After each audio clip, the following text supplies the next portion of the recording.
Hello and welcome to What the Hey, where I have a question that was asked to me that I'm going to answer to you, and hopefully it gives you some good knowledge. The actual question that I'm going over for today is titled, Who the Hey is SuperHorrorBro? Now this question comes from Vincent Morris, so hello to you and thank you very much for the question. So since this is kind of like a YouTuber related discussion video, I'm gonna go over their channel, like the background knowledge, what they do, the different types of videos that they actually have, and then at the very end I'll give my general opinion. So if you're not familiar with this channel, hopefully this video will be able to kind of tell you whether or not you want to check them out. So to get this started, I kind of wanted to give my own very basic description of what I consider the channel to be, which in fact I would say that this SuperHorrorBro channel is horror related, specifically when discussing and analyzing a bunch of different video games. But to be more specific, I did actually want to read the actual channel bio, and it says, "Welcome to SuperHorrorBro, a gaming and general interest horror channel. This channel focuses on horror game facts, theories, secrets, and gameplay videos showcasing the latest in scary entertainment, as well as a nostalgic look back at some older classics." And they also kind of have like contact information as well as kind of like their setup. So in general, I think the common theme for this channel overall is that it's kind of horror related video game discussion. Now I would like to go over some very basic background details about this channel, starting with when they actually joined YouTube, which was October 31st of 2016. Their overall channel view count currently is around 624 million. Their subscriber count is around 2 million, and then in terms of the amount of videos that they have on the channel, that's around 1,000. So in general, I think that's a really impressive kind of just like analytical side of this channel. Like they've been around since what, 2016, and they have what, 2 million subscribers? That's a lot, so like props to them. Very briefly, as kind of like a side note, if you kind of want to keep up with this channel but you're not necessarily like YouTube oriented, like you check out other sites, SuperHorrorBros does have a Twitter as well as a Twitch, and they do also kind of have like a SuperHorrorBros 2 backup YouTube channel that they occasionally post to. So if you don't just want to like stick to this main channel, there's other options.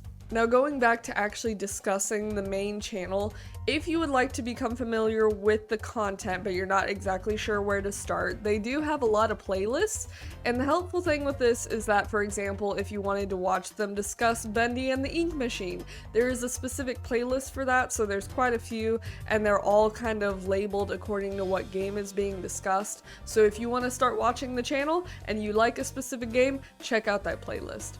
Now very briefly, before I discuss kind of my general opinion of the channel, I did kind of want to bring up 3 specific videos from the channel, like the oldest, the newest, as well as the most popular, just so you have a more kind of distinct idea of what the channel does. Now this is kind of hard to say now that YouTube doesn't really have like an oldest video feature. There's ways to kind of look up what the oldest video is, but this may or may not be correct. But according to my general technique, the oldest video on this channel at this time is titled Smile Dog Creepypasta Reading, which was uploaded on June 5th of 2018. So possibly they started their channel in 2016 and waited a little bit to upload their first video, but that's okay because it's a really fun video. I have not seen like a creepypasta related video in a long time, so when I saw that I was like, oh, the memories, nostalgia of being in like middle school.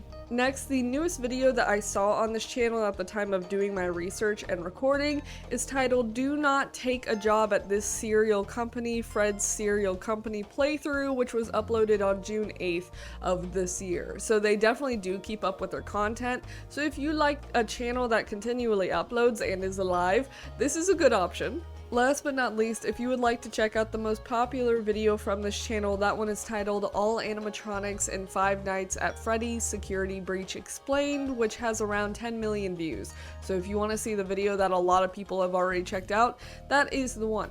Now for this last section of the video, I kind of wanted to go into my general opinion, which I have a few points that I'm going to go over, some brief, some like, oh, this is so great, I wanted to mention it, so here we go. So the first thing that I would like to mention is the fact that I'm super impressed with the way that the thumbnails are done on this channel. I feel like most channels have gravitated away from like the clickbait thumbnail whole kind of situation from a few years ago. Of course, some people still do it as like a joke, and sometimes it does work, but I feel like this channel does a really good job of having thumbnails that literally like show you what you're gonna watch. They're also like 4K resolution thumbnails. They're really fantastic, so I think that's great.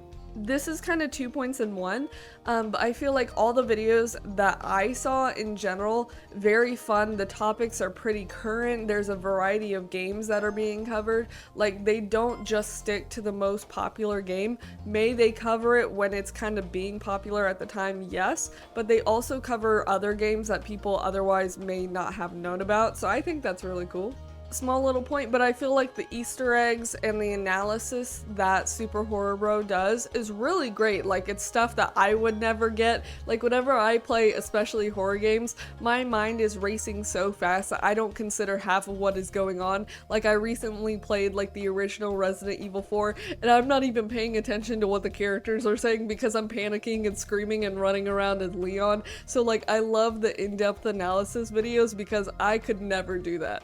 This is kind of small, but I feel like SuperHorrorBro has a pretty intriguing voice. Like, it's not something that I'm annoyed to listen to, because sometimes when you watch a video, sometimes the voice just does not like go in the ear and go out the other very well. It's like, this is a little hard to hear. But I feel like when I was watching the different videos, it wasn't hard. Like, I was intrigued and I was like, oh, this is actually interesting. I'm interested in what they have to say. This is kind of on top of that, but I don't feel like SuperHorrorBro really exaggerates, like, not in the bad way. Like, yes, they can be surprised and like raise their voice and get excited, but it's not like, you know, revved up just for like the enjoyment factor. Like, it's genuine analysis, genuine gameplay. Like, it's not annoying is what I'm trying to say. Last but not least, I feel like SuperHorrorBro does a fantastic job of giving their own personal input, whether it's an analysis video or a gameplay video. I was watching one of their Resident Evil 4 like remastered playthroughs, and they mentioned something about like Texas Chainsaw Massacre, like something reminded them of that. I was like, oh, that's fun. Like, they're like experiencing the game and connecting it to other things. So in general, you know, obviously for me, props to them because I suck at horror games. I love watching them. I kind of can play them even though like I kind of quit halfway because I don't want the character to die or I'm like freaking out. So, you know, props to you for that. But in general, I feel like the channel does a super fantastic job of what it is creating. Like, although it is kind of like a niche, kind of, with just doing horror related stuff, it's kind of still unique with what is actually being discussed and uploaded. So I do like that. There is a variety within a set kind of category. But that is essentially the answer to the question, and I will have a link to the channel in the description, so if you would like to check them out for yourself, feel free to do so, but that is about it. So thank you very much for watching. Bye.